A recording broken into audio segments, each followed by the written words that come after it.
we really focus on creating talent gravity through better management and leadership training.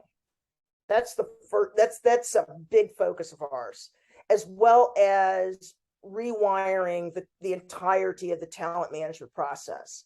So we've just established partnerships with a company called Keepers, as well as a company called Valeria, both global companies that help us with data driven. And again, I'm a data scientist back in the day, right?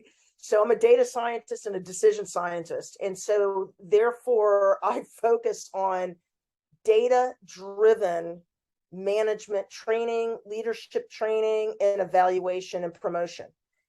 We too often rely on our own instincts and our own personal decision making in order to promote, evaluate leaders, and succession planning.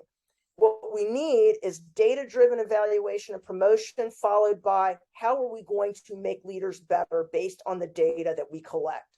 So we provide fact-based, data-driven performance profiles for leaders and managers, not so we can say, let's get rid of them, but to say, how do we make them better? How do we train them better? Because at the end of the day, MBA programs are still behind in this.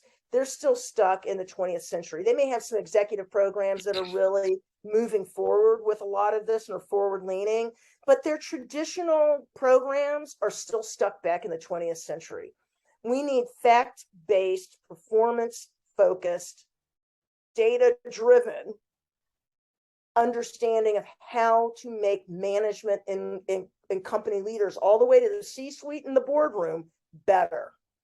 And that takes a company that is humble enough to realize that we have to start relearning how to manage for the 21st century. And we have services, and what we've done is a lot of process innovation, where we have taken a lot of the leadership products and evaluation products from our partners and put them together in holistic programs that help leaders identify who are the other leaders that are good and who are the next level of leaders that are good, and let's improve them. They've got some things that are going on, but let's amplify those strengths while helping them with the things they need to work on in order to be better managers. When we start to make that transformation, we start to see that individual contributors are now not only more engaged, but more likely to recommend. And they're also getting mentored and sponsored and championed by people who actually know how to lead. And that's what our goal is. And I know a lot of people say, well, wait a minute, didn't we start talking about DEI? What does this have to do with DEI?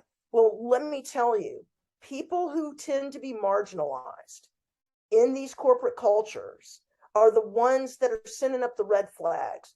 It's not that their experience is different, it's just more acute, which means if they're experiencing the results of poor leadership, if they're experiencing the biases and exclusion because of the operational inefficiencies of a company, guaranteed, even the guys who are part of the dominant culture, whether it's white guys or whatever, who is part of the opportunity hoarders in the organization, but to be honest with you, they're also experiencing it, and it's a drag on the culture and a drag on the company's future growth. So for us, it starts with inclusion. It starts with inclusive leadership. We provide a lot of that support. And then it's about really thinking about the creating talent gravity by rewiring the talent management systems and processes so we can, improve the culture, create a positive culture where employees are likely to recommend the employer brand.